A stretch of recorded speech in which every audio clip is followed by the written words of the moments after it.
Hey guys, welcome to another video. My name is Ronald, I'm from 360 Creators, and this video is for people that really want to get into Baserow, whether they're learning how to get rid of spreadsheets or they're coming from Airtable and they're looking for something that is open source, that they have more reliability of what happens with the data.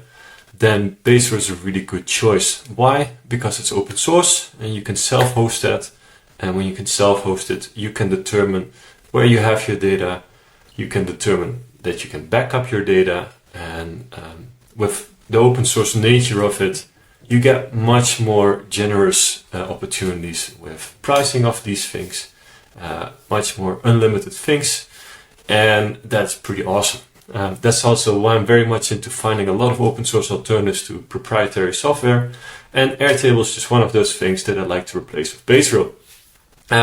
Just to show you a little bit of how the pricing is right now of Airtable and Baserow. As you can see, Airtable is charging $20 per seat/user, it's a user, per user per month per workspace. We'll get a little bit later into what a workspace is and how that looks like. You can see when you compare this with this, even though you would still use the Baserow cloud instead of self-hosted, you can see that the pricing is way more generous at Baserow. And that's pretty awesome. And if ever Baserow would change things that you would not like, you always have the option to self-host things. So that gives you a lot of flexibility in the future, which you just simply don't have with proprietary software such as Airtable. With Baserow, you can see that there's pricing in the cloud of Baserow. So you create an account, you sign up, and you can get started. Or you self-host. And as you can see with self-hosting, you get unlimited rows. That is pretty awesome. It depends on the hardware you're running it on, if that can handle it or not. But generally speaking, the hardware is much cheaper. You have unlimited storage because, again, that's dependent of your hardware. If you have 1 terabyte that you can connect to it, then you have 1 terabyte of storage, which is pretty freaking awesome. And you get a lot of things that are just in there. And now, Baserow has certain limitations in the self-hosting version, as you can see. Certain views, such as Kanban, survey, and calendar views, you get when you start to pay. White label on the forms, for example, so that the public logo of Baserow is removed. And then you start paying $10 per user per month over the whole instance, not per workspace. So you get even more freedom there, and the pricing is more easy. These are not limitations that might at any point destroy your data. This is only how you view your data. Certain cosmetic things, as I would say. It's not functional things that are being limited here. Now here you can see on the Baserow cloud that I'm in the workspace tutorials, and you can see that this is in the free plan. So if I add users to this and I would start paying, then I pay per user in this specific workspace. Now let's go to my self-hosted version. You can see over here I have a workspace that is called 360 Creators, aka Work. Then I have one specifically for product called Notes. I have a workspace for tutorials that I can show you guys, and I have a personal workspace. Most people will just have a personal workspace and one for work. And the one for work you might add your teammates to it. And then the personal one you keep just to yourself. Now, within a workspace, you have different databases. So a workspace is kind of like a folder of databases. So you can say, okay, these databases need to be in this folder. And I've got this folder tutorials, and in here I have a project tracker, advertising campaigns, a CRM system, and in this case also a CRM application. And you can see this little icon is slightly different from that one. This represents a database, this represents an application, or for people coming from Airtable, an interface. Let's get into it. Let's create a new one over here on the top right. We can see that we get the options to do a database, an application, so an interface, from template or input data. You can import from Airtable right away into Baserow, which is pretty nice, except for the formulas, but the data itself you can import. You can import from templates, but when you're starting out and you really want to learn Baserow and understand how all these things are working with each other, I recommend to just build it yourself, build the database so that you understand what all these different field types are and how they talk with each other, so that you can make something like an invoice system to your needs instead of what somebody thinks that you're gonna need. Because every business is unique in that sense. So let's get into this. We're gonna create a database and we're going to call this invoices, because that's what I'm gonna get into today.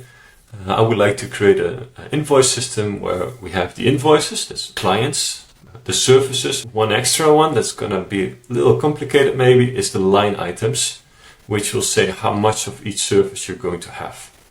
We'll dive into that a little later. So let's start with this. So we create the invoices, add database, and you can see we got these databases over here, and we got the invoices now. And this is by default called table. I'm going to call this, let's start with clients. And we can see that we have by default two rows. We have three fields, name, notes, and active. I'm going to delete this, and I'm going to delete this too. And I'm going to create a new field. We're going to need the single line text, and first I'm going to start with first name of the client, and I'm going to create a new one, and that is going to be the last name of the client, and I'll just have myself as a client here, Ronald. And this one, this field, this very first field, this is the primary field, and the primary field is quite an important field type to understand. The primary field needs to be unique, that's one, and it needs to be descriptive so that you understand what's there. Now, using the first name combined with the last name is a pretty unique thing, and for that reason we're going to turn this into a formula. So we click here, say edit field, and I'm going to call this a full name, and instead of the single line text I type in the F, and I already see a formula. And then over here I'm going to say concat, like concatenate, and then I'll say first name, and I say comma, and this one, and then with a space, and then this one again, and then comma, and then we say last name. I click out here, and then we click save. So you can see now we got Ronald van der Weijden. If I wouldn't do this thing with the space, then it would be saying Ronald van der Weijden. So it would be 3 words then instead of 4. So we got the client here. What could be useful is to have an email in which we can send the invoice to. And when you click on the email over here, it opens up your email application. So that's pretty useful to know. Continue creating a new table. And this is being called services. Add table. And here I'm going to have hourly service. I'm going to have package A, package B. Now I'll be removing notes and the active. And what I'll be adding here is a number. Now Airtable users are very familiar with the currency, but the currency is the same as the number, and I'll show you in a minute how that looks like. So click here, then we say cost of service, and here we can use a prefix or a suffix. So I can type in a euro sign, I could say eur if I prefer that, and this will always appear in front of the number without actually saying that it's a different field type. So I'll say create. When I say 150 euros hourly, and package A is 500 euros, and package B is 2000 euros, then I can say edit field. I prefer to have the euro sign or the dollar sign, and you've got it showing up like this. So yeah, that's it. Now let's go create a new table. We'll say invoice. I'll be deleting this again. Create a new one, and I'll be starting to use a linked table. And this is where a database is so much more powerful than a spreadsheet, because we can link things to each other, so you don't need to copy paste all kinds of things. So say link to table, and then we can say link to clients. Alright, and name is automatically changed as well. And with this option, it will also create the same linked field in the client. So we keep this on. So we'll say create, and then I say over here I can select Ronald. And this is why you want to have this first primary field unique and descriptive, because now you can see Ronald van der Weijden. If I would only use my first name and there would be another Ronald, then you'd be wondering, but which Ronald do I need to select when I'm looking up here? I need Ronald. I mean, here you would see it, but once you've selected it, you will only see the primary field. So that's why this needs to be unique and descriptive. And when we go back to clients, now we can see that there is a new field, invoices with unnamed row, because we haven't given it a name yet. But when we go back to the invoices, we can say, well, let's rename this. Let's say invoice ID. And then here you might want to say 001, 002, and you might want to continue like that, however your system works there. So now when we go back to clients, you can see now it's turned into 0001.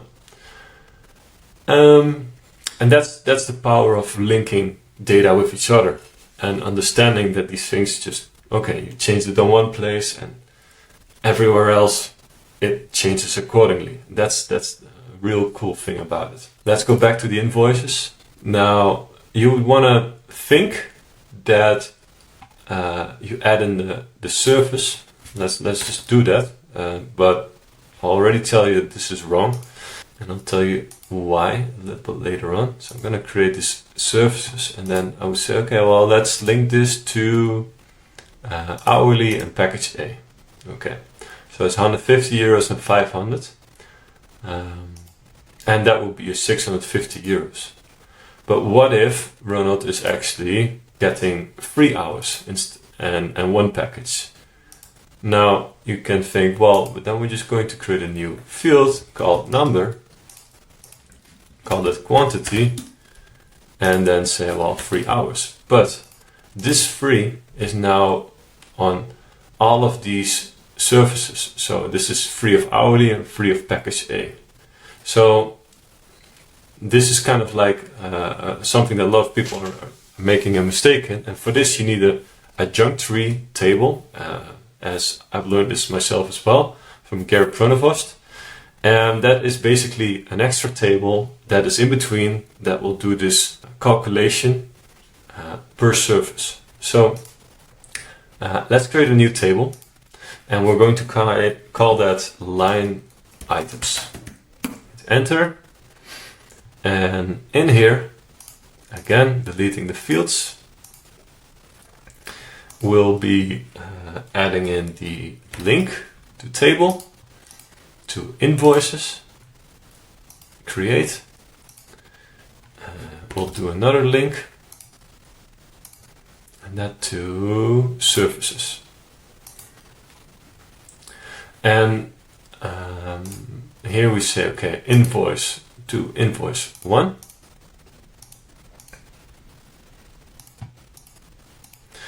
And here we say services hourly, and in the other one we say package A.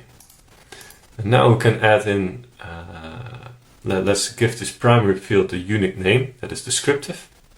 So we'll just concatenate these two with each other. So we'll say edit field, formula, concat, and then we'll say invoices, comma, like this, comma again, and then we'll say services. So now we have invoice 1 hourly and invoice 1 package A. And now we can say a number again, call this quantity, just like we did before. And now we can say 3 hours and 1 of package A. And that's why the line items is needed. That's why we need this extra table in between, so that we can differentiate these things with each other.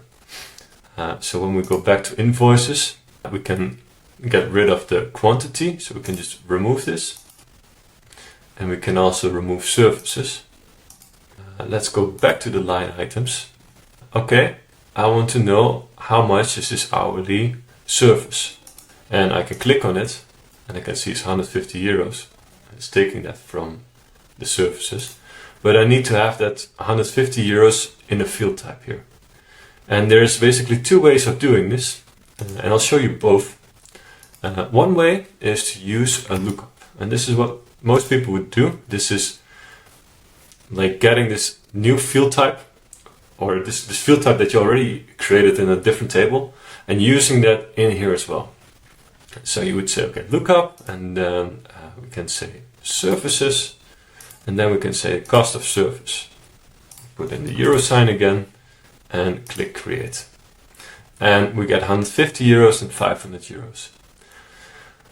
But this is something that is still a little bit challenging with Baserow, and that Airtable is handling a bit easier. Is in Airtable you can use lookups and lookups and lookups all into each other.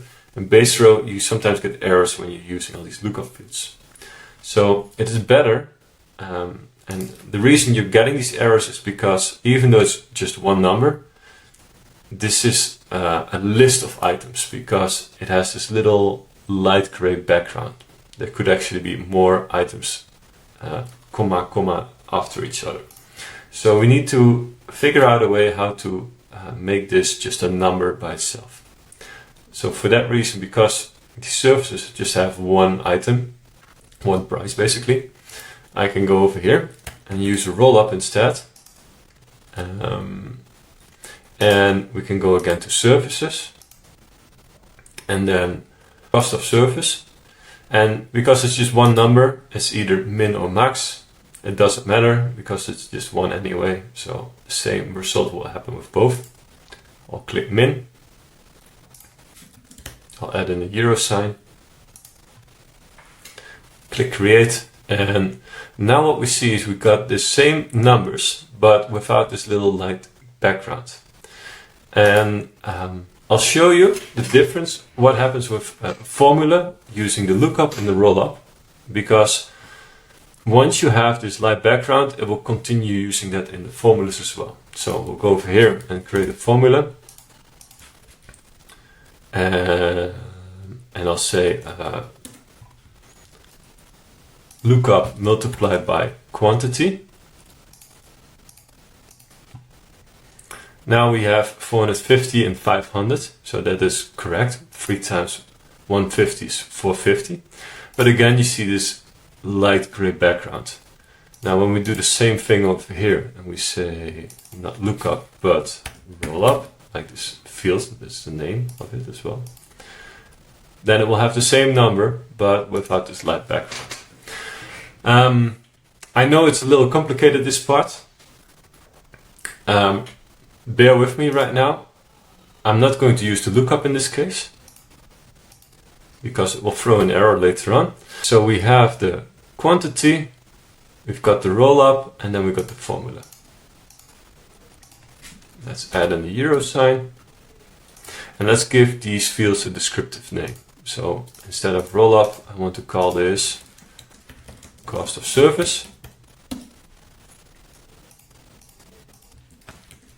Cost line item total.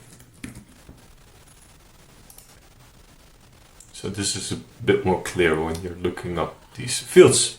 We've got now 450 and 500 euros, but when we get back to the invoices, we don't see what the total invoice value is. So I'll use a new field. I'm going to use a rollup, and with this rollup, we're going to go to the line items and we will go to cost line item total. And with this rollup function, now we can say sum, and that will just sum all these items to each other. So this will be invoice total amount. And so this is 950 euros. Now, unfortunately, I cannot add a prefix to this. if that's really important, I'll need to create a new formula. And then I can say concat invoice total amount. And I need to go back to this first part of the concat and then say like this. And now I can type in anything in between here. So I'll use a euro sign.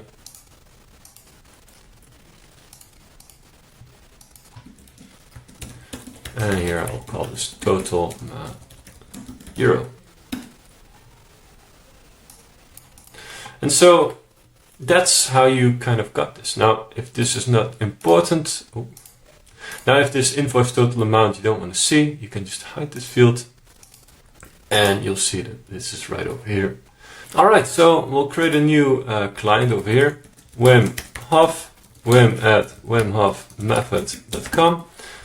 We already created invoice 2, so we'll see that in the list, otherwise we can create a new one. I'll say 2. In the line items here, what we'll do is we'll create a new one. We'll say invoice number 2 requires package B, and it will require 5 of them. And so it automatically calculates it's 10,000 euros. If I would also include 5 hours of time, then I can just copy paste this over here and say hourly, copy paste, and I'm gonna do 5 hours as well. So that is 10,000 plus 750 euros is 10,750. So when we go to invoices, we can see that's a total amount of 10,750 euros. And yeah, I hope this video has been helpful. If you need any help with Baserow, setting it up, self-hosting it, just reach out to me. I'm happy to help with this kind of stuff. I work on hours and I can do custom projects as well. So thank you for watching. Like and subscribe if you haven't done that already, and have a great week.